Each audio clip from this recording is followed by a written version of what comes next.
Okay, I thought I'd address a few things around grip and hands because I've just noticed that we've had a few new people in the program right now, and it's always interesting to hear the experience that you don't have once you've been lifting the weights for a while, whatever that might be, or whether you're just used to manual work, your hands are already accustomed to like gripping things and picking things up.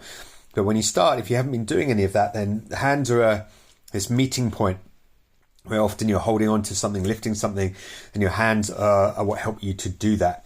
And to begin with, that could be uncomfortable. The skin might not be used to it.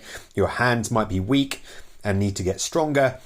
But sometimes there's technique and how you do what you do that makes a difference as well. So once upon a time, I would have been really totally against using gloves for lifting weights.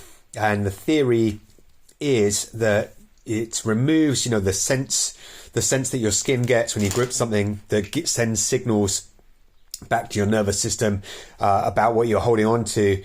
That gets a bit interrupted, right? It's like wearing thick shoes and your feet don't notice as much. The other thing is that the glove, no matter how thin it is, it's making the surface that you're holding on to thicker. So it's actually making your grip more challenged. It's a little bit harder to hold on to a thicker surface than a thinner surface.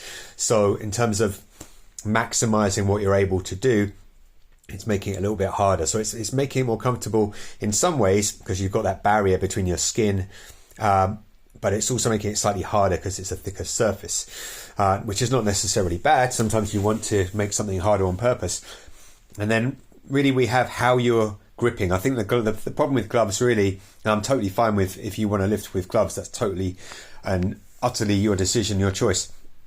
But the thing is, it lets you get away with poor technique. It lets you hold on to the weight in a certain way that you maybe wouldn't want to if you didn't have the glove. So, for example, if I grip, for one thing, my hands, if I can hold on to 170 kilo deadlift and so on, and there's not a lot, there's some very small calluses, but not much at all. They've certainly been worse depending on what I've been doing, what stage of training, but they're you kind of barely notice them really, to be honest.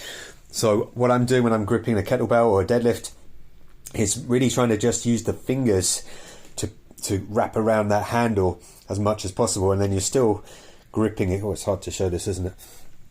I can show you this in person if you prefer, but if I open my hand without moving my fingers, the bit that often gets pinched is there's not really any pinching whatsoever. If I grip it more of a traditional in the middle of my hand, now all the weight, if I squeeze that really hard, it is uncomfortable. It pinches right along here, pinches that skin. If I just got the fingers hooking and then over the top and I grip as hard as I can, there is zero discomfort on my palm.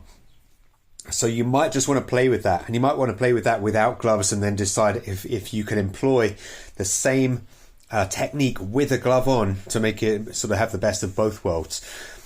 There's a value, I think, in being more capable and being able to lift up stuff and hold on to things and hang off things when your fingers are stronger, when your hands are stronger, when your skin is just a bit more accustomed to doing all of those things. I think that's a worthwhile investment of your time and effort and going through a little bit of that discomfort. But if you only want to, just doing what we do in the program will guarantee to get your hands stronger. You may have to do a few extra things if you want to accelerate that, like hanging off a bar, like holding the last rep of your deadlift so your grip gets more taxed than it would do otherwise. Things like some heavy carries are great for training your grip strength, but lots of the movements involve you holding on to a weight. You may need to go heavy enough on things like swings, but all of this will add up to a stronger grip. But if you feel like you want to supplement, then maybe there's a few of those other things you could be including too. And sometimes it is just going through a few weeks where it's not quite as comfortable on the hands, but they will, if your hands are less strong than they should be, as in if they are the limiting factor, they absolutely will catch up. You just have to be determined to give it that time and attention, and then soon enough, it's a bit like learning to walk before you run, right? If you just load your back or your legs then you're sort of trying without attending to your grip strength and letting that develop in line with the rest of your body. It's like trying to run before your walking is sorted out. So instead, let's make this strength applicable and usable, and develop your body at a pace that it can actually all be involved and all enjoy the training that we do. So again, try that grip tip. Try gripping with your fingers and then wrapping over the top. I don't have super long fingers or anything. Sometimes it's just a slightly different angle with your hand. All right, give it a try. Chalk really helps with grip. If grip is a limiting factor with your skin, then definitely try chalk. Once your grip becomes either, your palms get a bit hot and sweaty, or the weight just gets too heavy, then try chalk. If you're using chalk on a regular basis, you want to wash it off afterwards and maybe use some moisturizer just to keep your hands in good condition. All right, enjoy.